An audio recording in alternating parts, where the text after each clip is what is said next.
Assalamualaikum warahmatullahi wabarakatuh. Alhamdulillah wassalatu wassalamu ala Rasulillah wa ala alihi wa sahbihi wa mawalah wa la hawla wa la quwata illa billahi wa ba'du. Alhamdulillah, di pagi ini balik kita bisa duduk untuk bermajelis ilmu setelah terputus karena bulan Ramadan, dan kita masih melanjutkan pengajian kita membahas kitab Syarah Kitab Al-Jami' min Bulughil Maram, dan kita masuk pada hadis yang keempat ya kalau tidak salah. Hadis dari Ibnu Mas'ud radhiyallahu an dari Nabi sallallahu alaihi wa ala alihi wasallam, idza kuntum thalathatan fala yatanajathnani dunal akhar hatta takhtalitu bin nasi min ajli anna dzalika yuhzinuhu.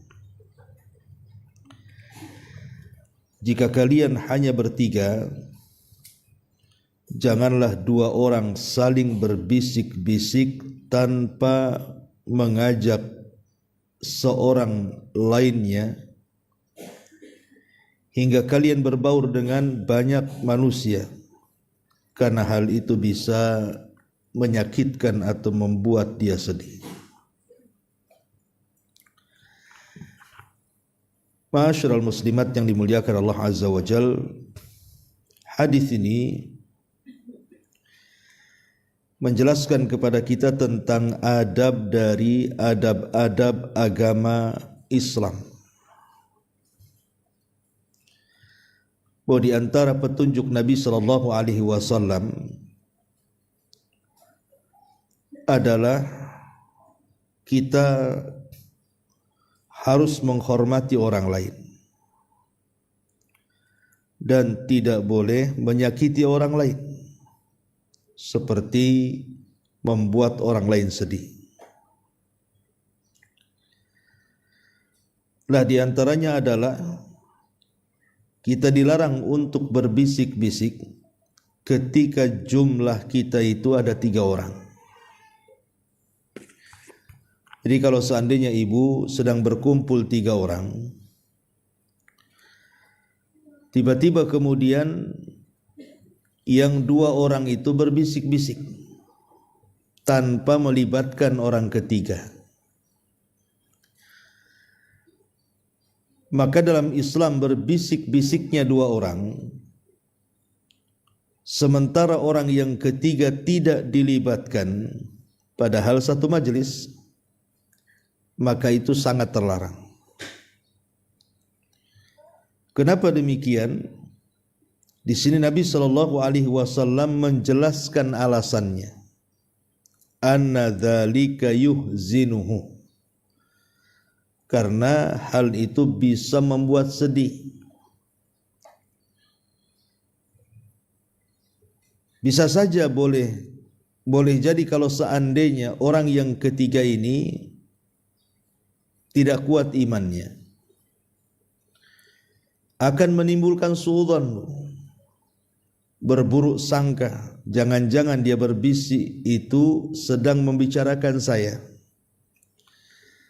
Jangan-jangan dia berbisik itu dalam rangka menjelek-jelekan saya, sedang menggibah saya, tidak suka dengan saya sehingga hatinya sedih.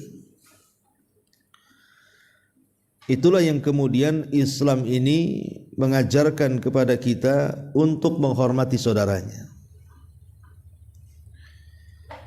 Di sini Nabi sallallahu alaihi wasallam mengatakan, "Idza kuntum salasatan." Jika kalian bertiga, fala yatanajathnani, maka janganlah kalian berbisik-bisik. Yatanaja itu artinya dua orang yang sedang berbincang dengan suara lirih yang hanya didengar antara dia dan orang yang diajak bicara saja. Jadi kalau ada orang lain di sekitarnya tidak mendengarnya, itu disebut tanaji namanya. Ya, suaranya dikeraskan ya tidak ada masalah. Umpamanya ibu bertiga, kemudian ngobrol berdua, dikeraskan suaranya, dan orang ketiga mendengarkannya, itu tidak ada masalah, karena dia akan tahu apa yang dibicarakan. Kecuali kalau seandainya dua orang yang bicara itu kemudian dikeraskan dengan bahasa yang tidak dipahami orang ketiga, itu juga sama, tidak boleh. Umpamanya ada dua orang Padang, satu Jawa. Yang dua orang Padang ini ngomong bahasa Minang, orang Jawa pula tak paham ngomong apa itu. Ini juga tak boleh, atau sebaliknya. Yang satu orang Padang, dua pula orang Jawa. Yang orang Jawa ini ngomong pakai bahasa Jawa, yang orang Minang tak paham ngomong opo iki. Jadi ini kalau bisa tinggalkan, karena walaupun dikeraskan tapi kan dia tidak paham bahasanya. Jangan-jangan,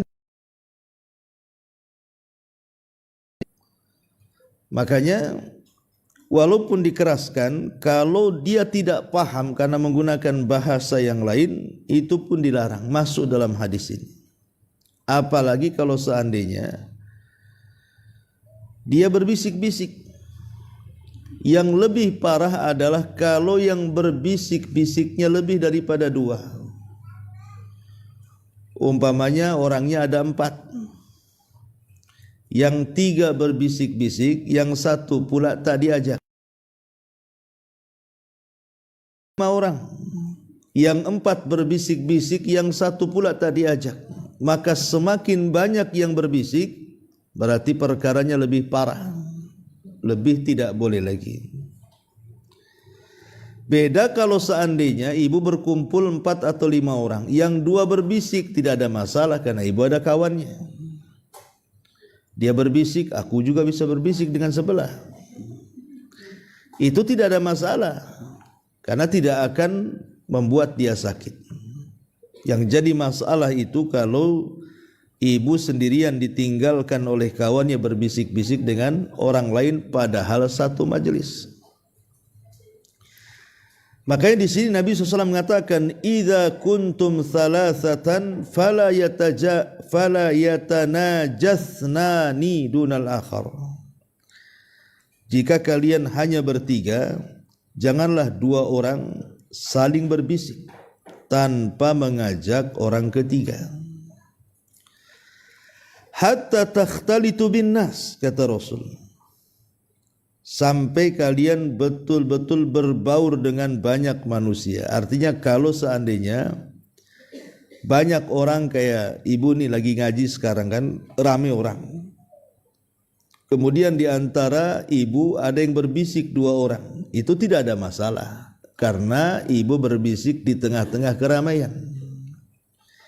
Inilah makna hatta takhtalitu bin nas. Min ajli anna dzalika yuhzinuhu, karena hal itu bisa membuat sedih. Dan sedih itu dalam bahasa Arab bicara sesuatu yang sudah berlalu. Kalau takut itu bicara sesuatu yang akan datang. Jadi kalau yang akan datang itu disebut takut, tapi kalau yang sudah berlalu disebut sedih. Kenapa demikian? Karena tadi jangan-jangan dia sedang membicarakan apa yang sudah berlaku pada diriku. Kenapa dia hanya berdua saja ngomong? Kenapa aku tidak dilibatkan? Jadi dia akan sedih di sini. Ma'asyiral muslimat yang dimuliakan Allah Subhanahu wa taala. Dari sini ada faedah besar. Dari hadis ini ada faedah besar. Apa faedahnya? Hifdhan li salamati sudur. Kita menjaga keselamatan hati saudara kita, supaya hati saudara kita tidak berburuk sangka kepada kita. Karena buruk sangka itu bagian daripada senjata syaitan untuk supaya kita akhirnya bertengkar. Masyarul muslimat yang dimuliakan Allah Subhanahu wa taala.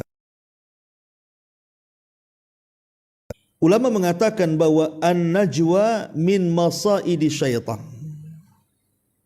Jadi berbisik-bisik dua orang dan tidak melibatkan yang ketiga, itu termasuk senjata syaitan. Dan itu disebutkan di dalam Al-Quran surah Mujadilah ayat 10. Innaman najwa minasyaitan. An-najwa berbisik-bisik dua orang itu dan tidak melibatkan yang ketiga, itu dari setan kata Allah. Liyahzunal ladzina amanu, untuk membuat sedih orang-orang yang beriman.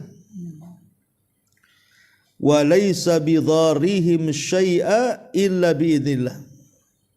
Tapi bagi orang-orang yang beriman tidak memadaratkan sedikit pun kecuali karena izin Allah.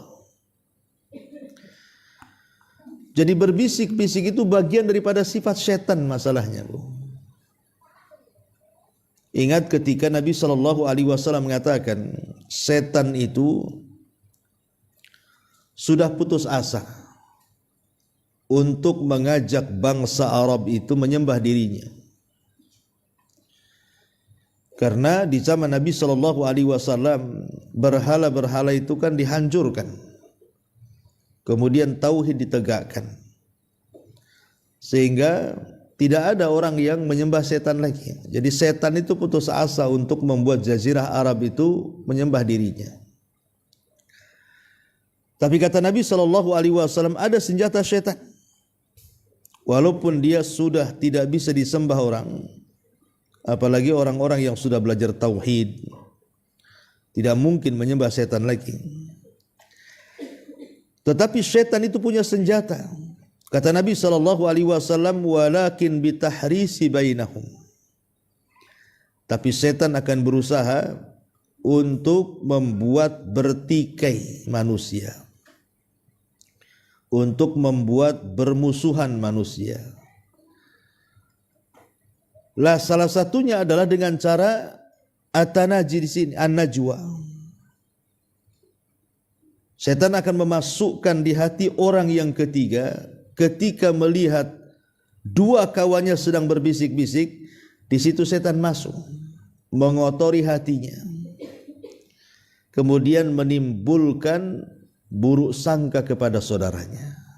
Jangan-jangan begini, jangan-jangan begitu.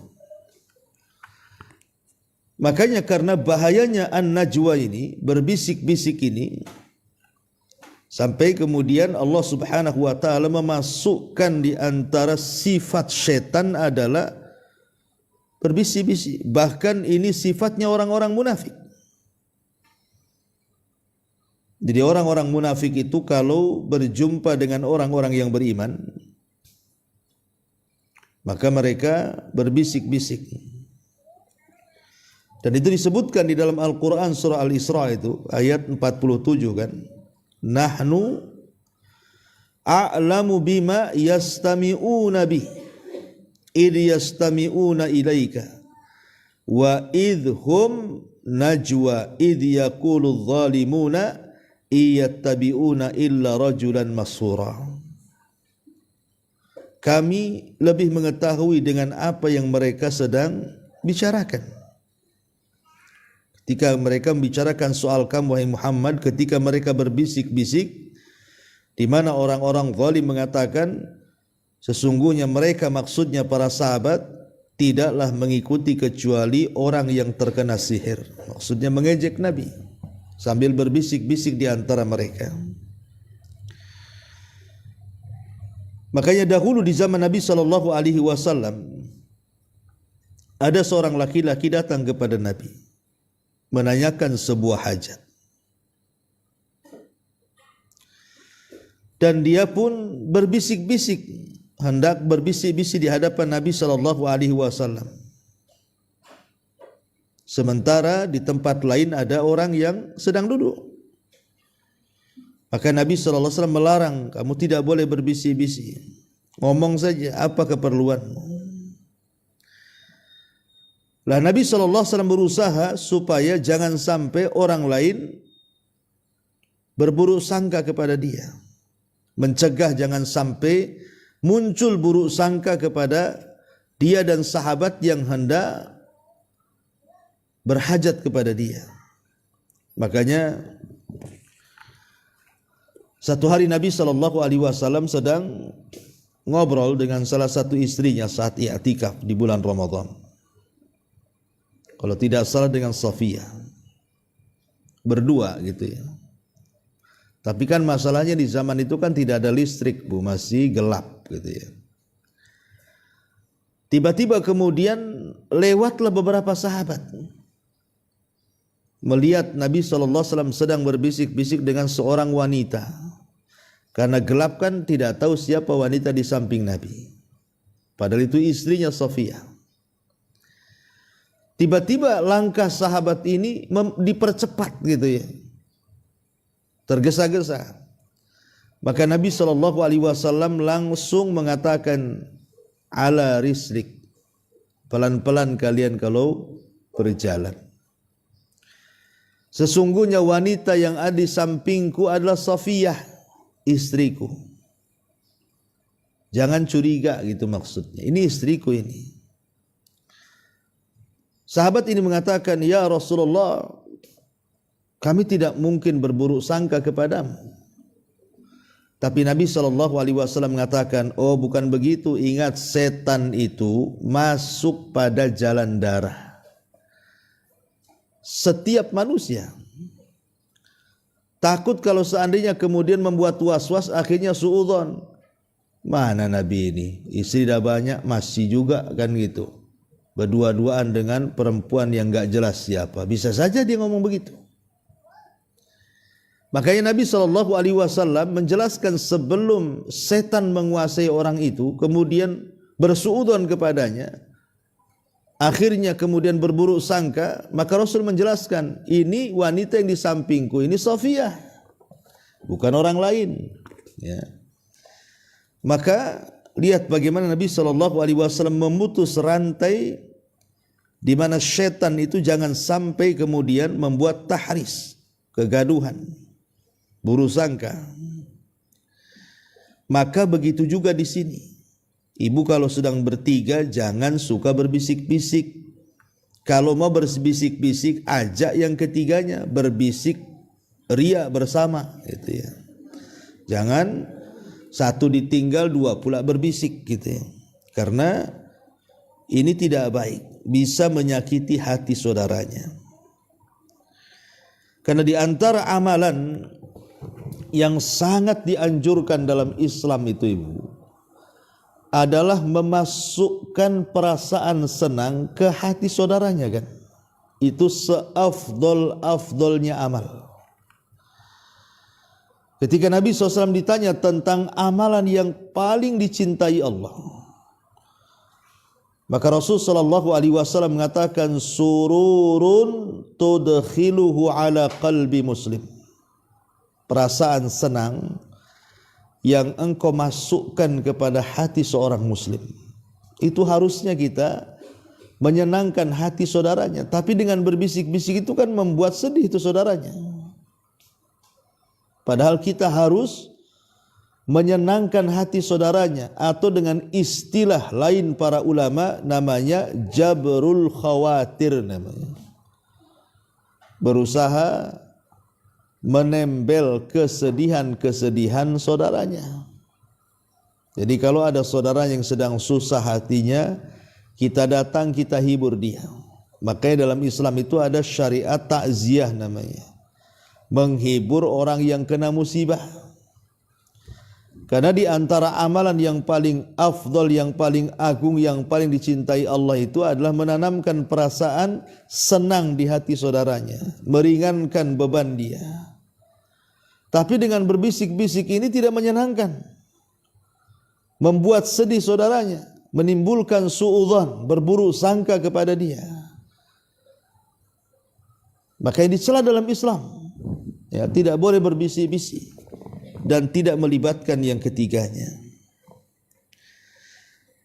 Ma'asyiral muslimat yang dimuliakan Allah Subhanahu wa taala, Al-Imam At-Tahawi rahimahullahu taala, Al-Imam At-Tahawi mengatakan, di antara alasan kenapa kemudian Nabi sallallahu alaihi wasallam itu melarang kita ini berbisik-bisik itu dan tidak melibatkan yang ketiga. Beliau mengatakan bahwa di antaranya adalah madaratnya adalah orang yang ketiga itu merasa terhina. Merasa terhina kenapa dia tidak dilibatkan. Atau merasa takut, jangan-jangan dia sedang membicarakan dirinya. Jadi bisa saja kemudian perasaannya merasa terhinakan, apalagi kemudian yang diajak bicara itu berbisik-bisik dengan tokoh, dengan orang yang mungkin dia hormati, dia hargai.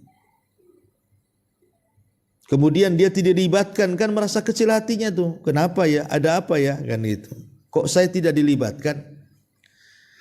Maka dia merasa terhina dirinya. Atau merasa takut, jangan-jangan dia sedang membicarakan dia. Jangan-jangan dia sedang menggibah dirinya. Akhirnya kemudian muncul buruk sangka tadi. Lah dari dua perkara ini, makanya kemudian Nabi SAW melarang. Karena Nabi menjelaskan alasannya, anna dzalika yuhzinuhu, khawatir kalau seandainya berbisik-bisik itu membuat sedih saudaranya itu bisa melukai hatinya. Sementara kita disuruh untuk menanamkan perasaan senang kepada hati saudaranya. Ma'asyiral muslimat yang dimuliakan Allah Subhanahu wa taala. Baik, kita baca sedikit syarah yang disebutkan dalam buku yang kita kaji ini. Setelah pengarang menyebutkan hadis ini, hadis dari Ibnu Mas'ud dari Nabi sallallahu alaihi wasallam.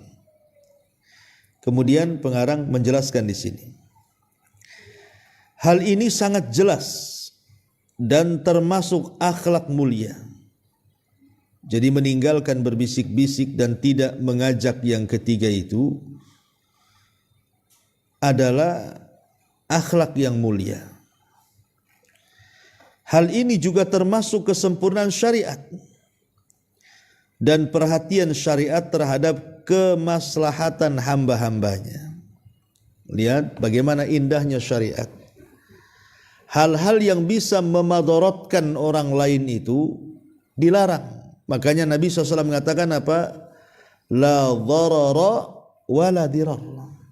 Tidak boleh mendatangkan madarat kepada diri sendiri dan tidak boleh mendatangkan madarat kepada orang lain. Itulah indahnya syariat Islam. Kemudian jika 3 orang sedang bersama-sama tetapi 2 orang saling berbisik-bisik, orang ketiga akan merasa susah. Dia khawatir jangan-jangan dialah yang sedang mereka bicarakan kan. Oleh karena itu tidak sepantasnya hal itu dilakukan. Hendaklah mereka bertiga berbincang-bincang bersama. Demikian pula jika 2 orang berbicara dengan bahasa yang tidak diketahui orang ketiga. Yang tadi saya contohkan, Yang dua orang Padang, satu pula orang Jawa. Yang orang Padang ini ngomong bahasa Minang. Yang orang Jawa pusing ngomong apa itu. Lah ini juga sama, ini serupa dengan berbisik-bisik, serupa dengan berbicara secara rahasia. Sebagai contoh, orang ketiga tidak mengetahui bahasa Inggris. Lalu dua orang yang lain berbicara dengan bahasa Inggris di hadapannya. Atau menggunakan bahasa lain yang tidak diketahui orang ketiga.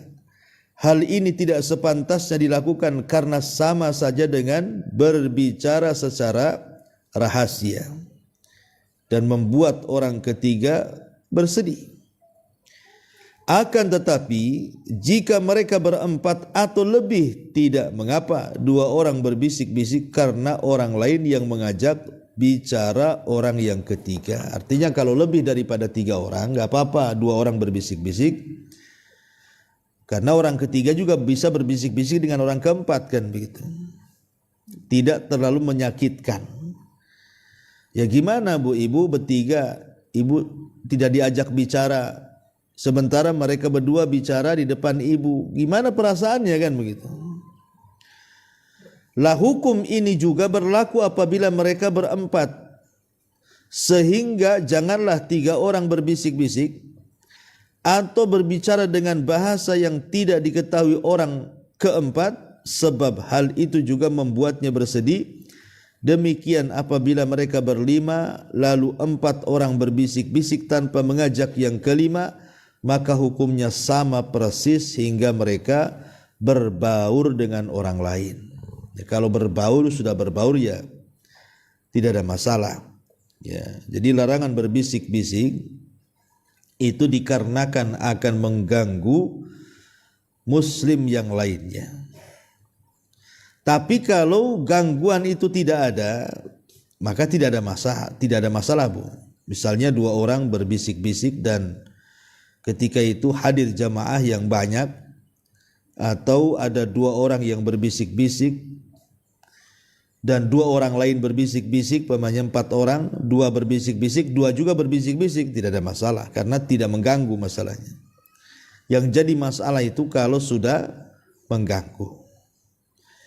Inilah diantara keindahan Islam namanya Bu ya, keindahan adab Islam, bahwa kita tidak boleh berbisik-bisik kalau sampai kemudian memadaratkan saudaranya.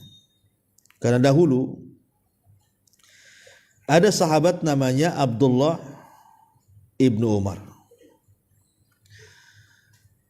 Jadi berkata Abu Saleh,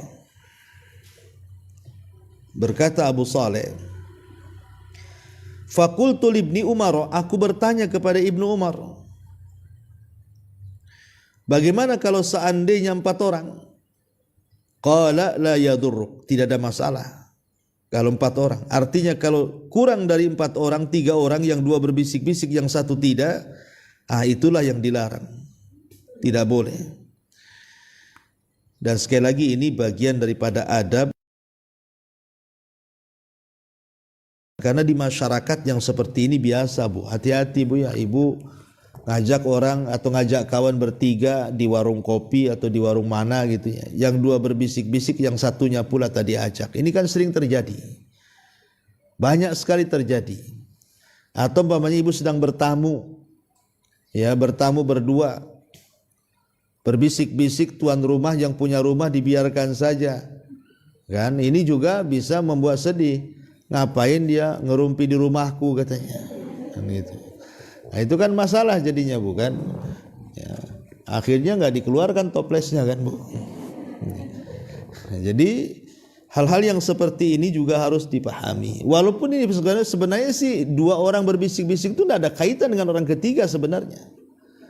Dia kan membicarakan soal lain.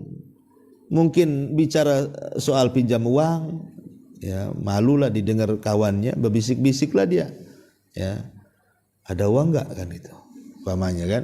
Orang ketiga ini tidak tahu kalau dia sedang pinjam uang atau sedang berbisnis atau apa, yang enggak ada kaitan dengan orang ketiga kan. Cuma namanya setan itu kan cerdas Bu. Setan itu cerdas, dia masuk ke hati orang yang ketiga, kemudian membuat was-was, akhirnya suudzon, berburuk sangka. Ngapain ya dia ngomong jangan-jangan? Nah, begitu maksudnya. Makanya kemudian Islam itu memutus, ya, supaya jangan sampai setan itu masuk ke orang ketiga, akhirnya berburuk sangka. Lah kalau sudah berburuk sangka ini kan bahaya, karena akan menimbulkan permusuhan, ya, kebencian. Malas saya diajak dia lagi. Kenapa? Kalau dia ngomong nggak pernah saya dilibatkan, buat apa saya ikut dia?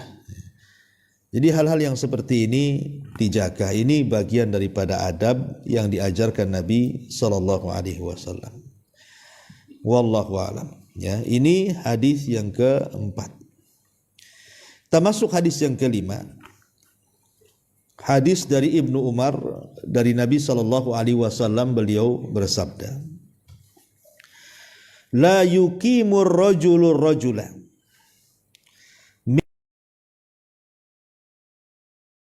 yajlisu fihi walakin tafassahu wa tawassau. Kata Nabi Shallallahu Alaihi Wasallam, jangan suruh orang lain berdiri dari tempat duduknya, kemudian dia yang menyuruh berdiri itu duduk di tempat yang ia nyuruh orang berdiri. Akan tetapi hendaklah kalian memberikan tempat dan kelapangan kepada orang lain di dalam bermajelis itu. Janganlah seseorang menyuruh orang lain untuk berdiri dari tempat duduknya, kemudian dia duduk di situ. Tetapi kalau bisa luaskan, ya, luaskan tempat duduknya. Hadis ini juga bagian daripada adab Islam.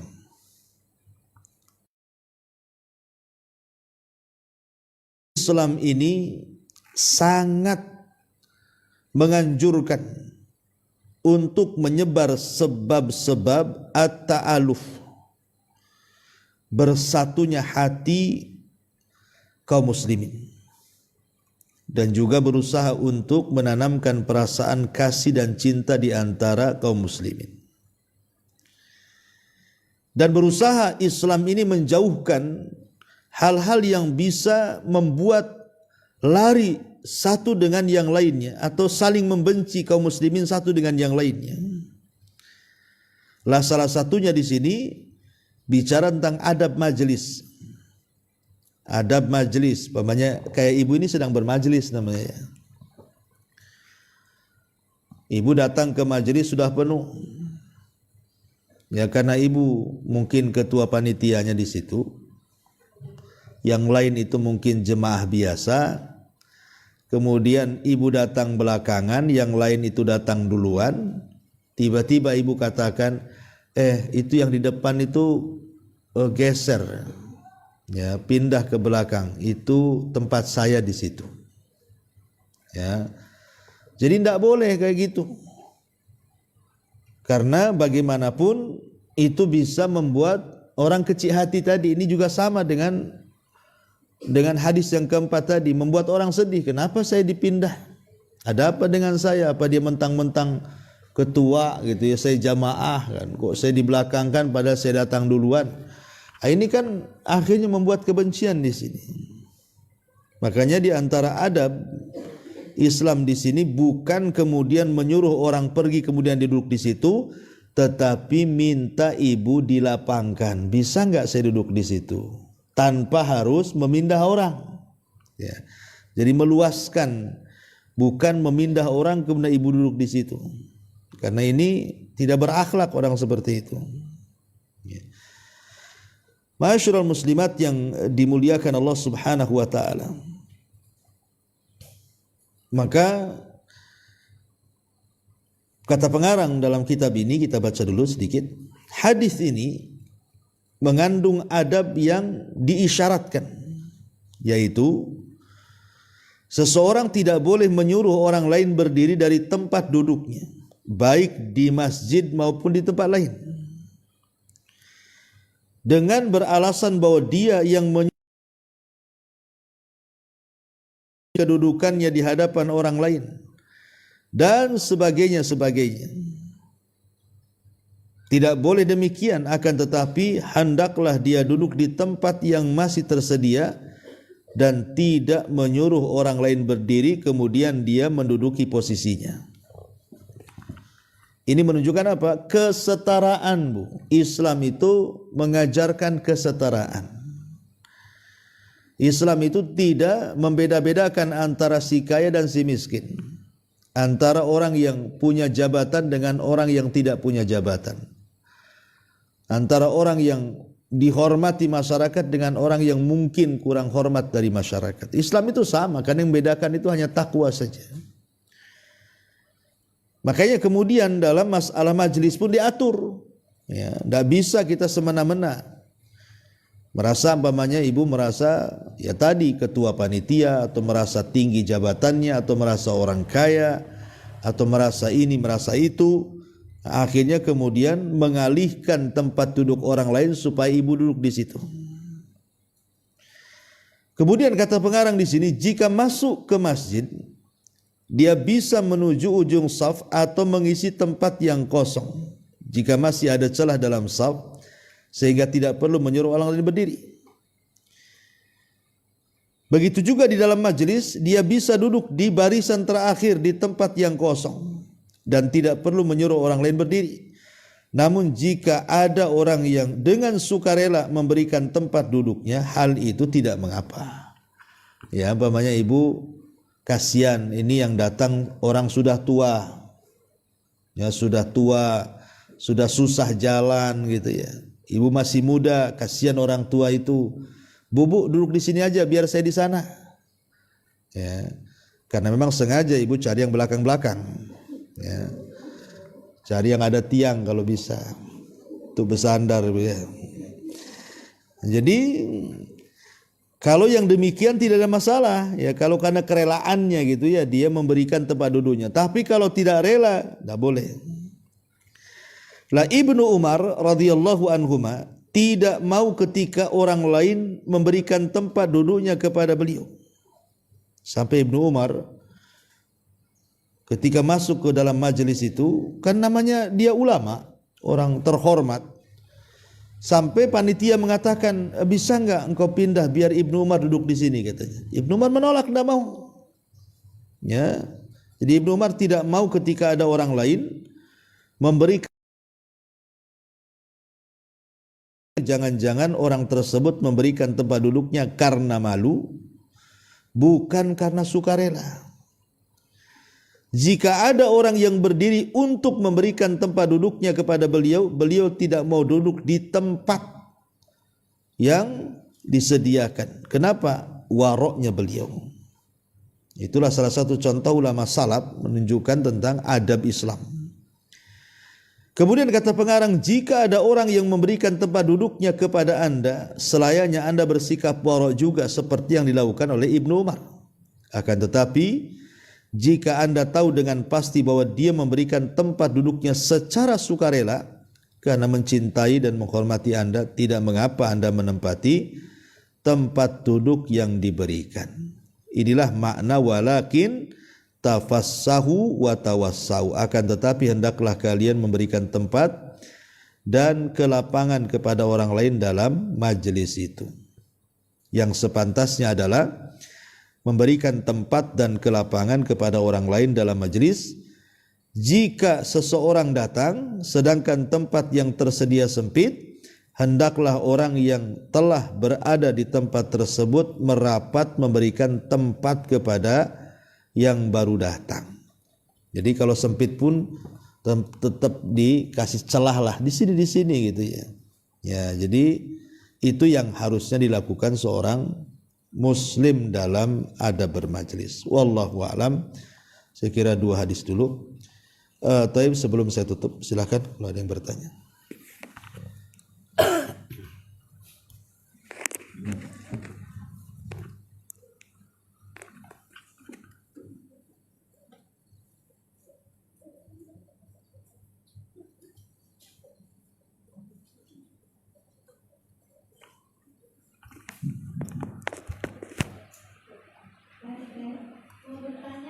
Iya ya. Waalaikumsalam.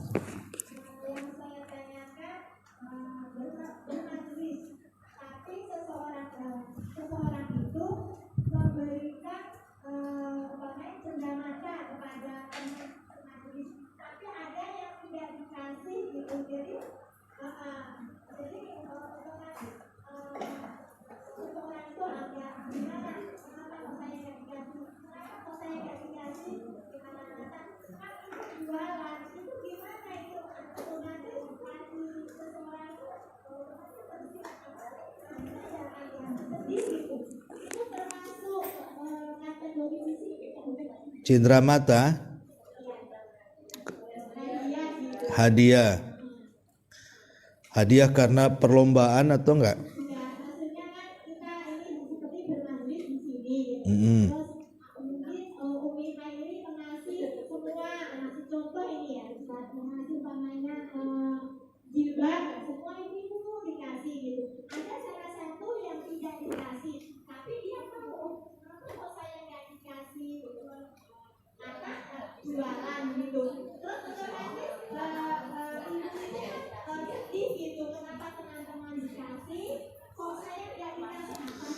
Sama itu Bunda, boleh tuh. Nggak boleh itu, harus dikasih semua. Kalau dikasih, kasih semua. Kecuali kalau tadi pamannya lagi ngaji gini, ibu ngasih jilbab ke saya, tolong Ustadz kasih pertanyaan jamaah yang bisa jawab, kasih. Itu kan memang dapatnya karena bisa menjawab pertanyaan. Tapi umpamanya yang datang di sini 100 orang, ibu kasih 99 orang, yang satu pula tadi kasih. Nah, ini kan masalah, Bu. Ada apa dengan saya kan gitu? Kenapa saya dilainkan apa ras lain saya di sini kan begitu? Kan repot jadinya. Nggak boleh.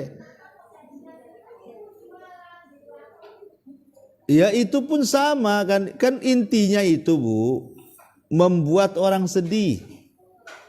Inti daripada hadis tadi yang keempat itu, kenapa dilarang coba berbisik-bisik? Padahal terkadang yang dibisikkan itu bukan membicarakan orang ketiga kan, Bu.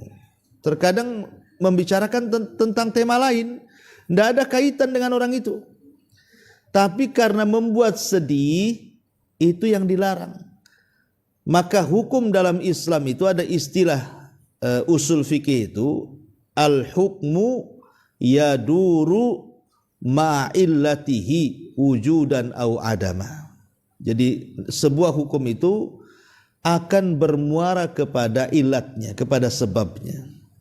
Di mana ada sebab ada hukum, tidak ada sebab tidak ada hukum. Selama perkara yang ibu lakukan itu bisa membuat sedih yang lainnya, tetap dilarang. Kecuali kalau yang tidak diberi jilbab itu tidak sedih. Ya, tidak sedih sama sekali. Itu banyak di toko saya, ngapain juga saya dikasih kan itu. Karena dia penjual jilbab, dia tidak merasa sedih, tidak ada masalah. Karena tidak ada sebab kan yang membuat hukum tadi. Tapi kalau umpamanya dia membuat sedih walaupun dia pedagang jilbab, tapi kan satu majelis masalahnya. Kan tidak ada masalah memberikan hadiah itu kepada orang kaya. Hadiah itu kan tidak harus kepada orang miskin, lain sedekah. Ya, sedekah umpamanya satu majelis ini 90% orang miskin, 10% orang kaya. Ibu ngasih sedekah, terkadang yang 10% itu merasa tersinggung. Saya kaya ngapain dikasih sedekah? Lain kalau hadiah itu kan bisa kepada orang yang kaya yang sudah ada, yang sudah punya, ataupun kepada orang susah. Konteksnya ini kan ngasih hadiah, Bu, masalahnya. Nah, kalau sampai kemudian membuat sedih saudaranya, ya tak boleh lah. Masa saya nggak dikasih, satu majelis dikasih, ada apa ini? Apa saya lain sendiri di sini kan? Nah ini kan nggak boleh ya, nggak boleh. Walaupun dia seorang pedagang, tetap ibu kasih. Boleh jadi dengan ngasih itu akhirnya dia besok ngasih balik itu. Wallahu a'lam.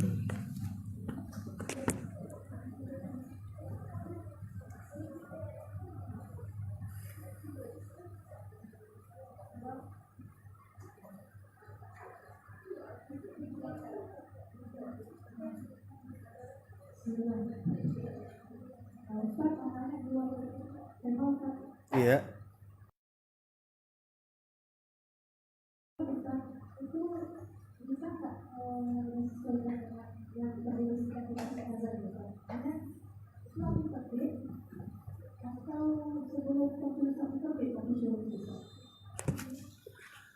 Iya, waktu syuruk itu ya ketika terbit matahari kemudian meninggi kira-kira 15 atau 20 menit gitu ya. Jadi syuruk itu namanya syuruk itu terbit matahari. Matahari ketika terbit itu disebut syuruk namanya. Cuman kan kita tidak boleh melakukan ibadah saat terbit.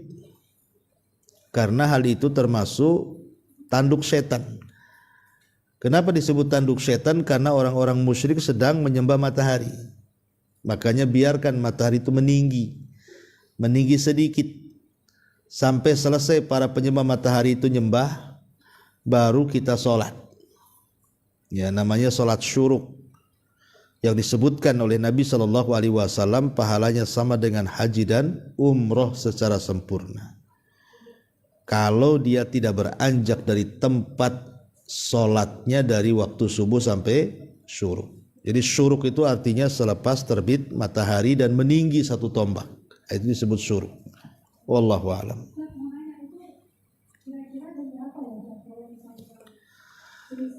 Ya, kalau dibuat jam agak sulit ya, tapi alhamdulillah pemerintah kita kan sudah membuat jadwal waktu biasanya ya. Pemerintah kita kan sudah ada itu waktu subuh, waktu syuruk, waktu duhur, tanggal berapa, bulan berapa itu alhamdulillah sudah ada, tinggal melihat aja jadwal yang ditentukan pemerintah. Iya nggak apa-apa. Ya kalau memang itu memang jadwal yang ditentukan oleh pemerintah ya nggak masalah. Ya, karena pemerintah itu kan biasanya mereka tidak mungkin menentukan sembarang, sudah ada timnya menentukan waktu syuruk sekian gitu ya. Tapi kalau seandainya ibu bisa melihat secara langsung ya alhamdulillah itu lebih baik lagi. Cuman kan ibu kadang-kadang terbentur dengan waktu-waktu di mana langit sedang tidak cerah, mungkin sedang mendung, kan sulit menentukan waktu syuruk. Lihat keluar kok gelap, kapan syuruknya, kan itu ya. Maka patokannya adalah dengan jam tadi, kebiasaan. Ini kalau syuruk kemarin waktu terang jam sekian, berarti ketika sekarang gelap karena mendung jam sekian.